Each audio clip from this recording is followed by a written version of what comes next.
Hey everybody, Unstable Gamer here, and welcome back to Marvel Future Revolution. In this video, we have Dev Note 5 for you, and we got a ton of information in this update that's coming next week up on the 15th. Tons of stuff happening, not just within this next week, but looking forward as well. So we're going to go ahead and take a look at this Dev Note. But first, before we do, if you're just now finding this channel and you want to stay up to date with everything Marvel Future Revolution, consider hitting that subscribe button so you don't miss out.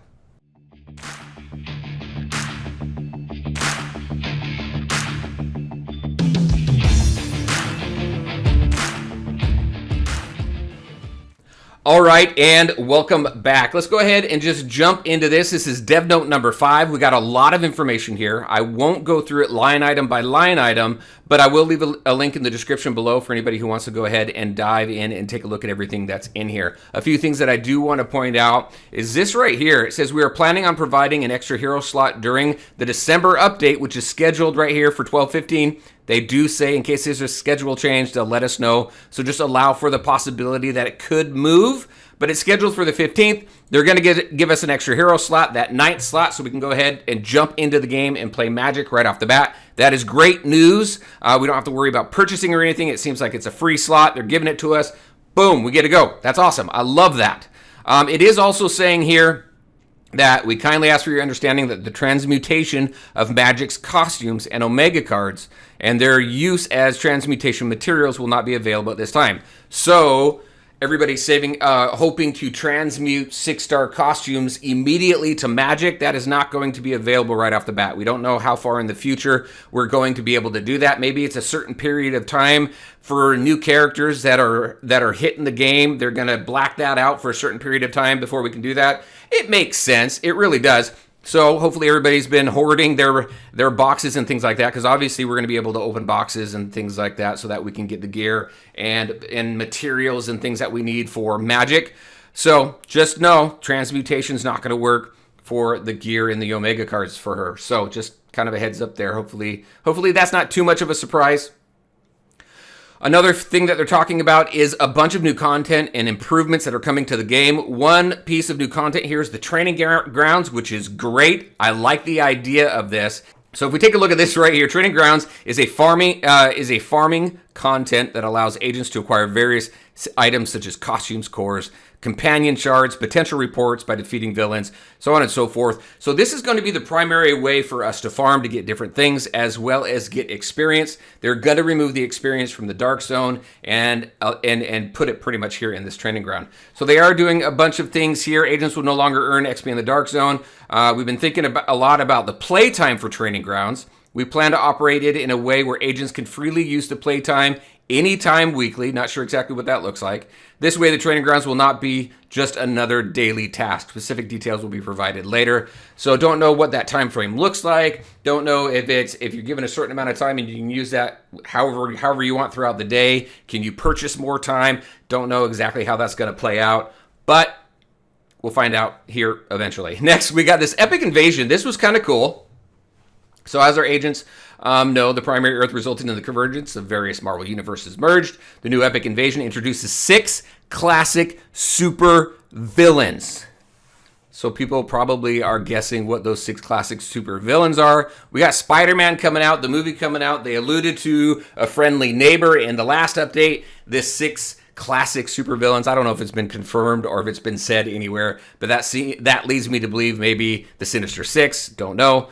But it makes sense. We got Spider-Man. There's a whole bunch of clues out there. So, like I said, don't know if anything's been mentioned on Discord. I haven't really been there much, but that's what that leads me to believe right there. They've also made improvements there on earning points. This is cool. I do like this.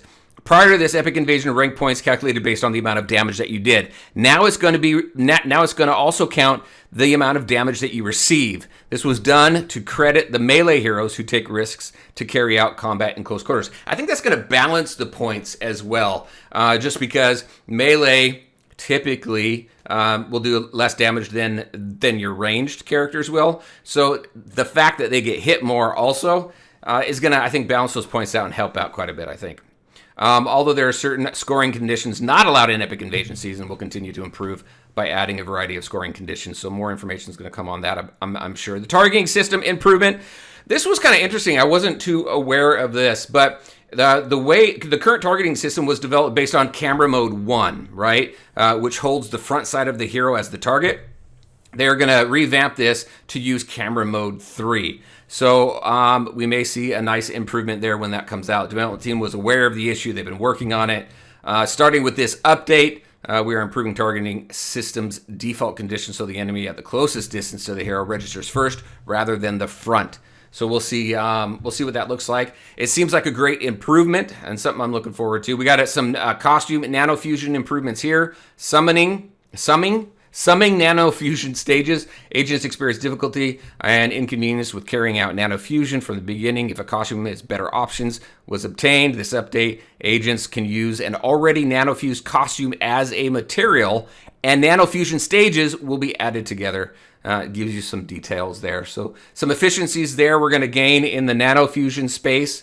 However, stage 6 is the achieved stage for cases such as stage 2 plus stage 5, since the maximum limit of nanofused costumes is stage 6. We apologize once again for agents who are enhancing costumes for the rather late update. Increased nanofusion effect as well. Nanofusion requires an immense amount of effort, as we believe the nano costume fusion, effect needs to become more satisfactory for agents.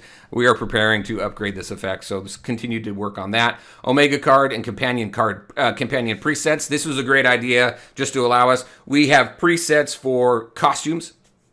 We have presets for our badges. It's going to be cool to have presets also for Omega cards and companions as well. So just some more quality of life stuff there I think is great. Some Dark Zone improvements here. They want to revamp the rewards to match the original intentions.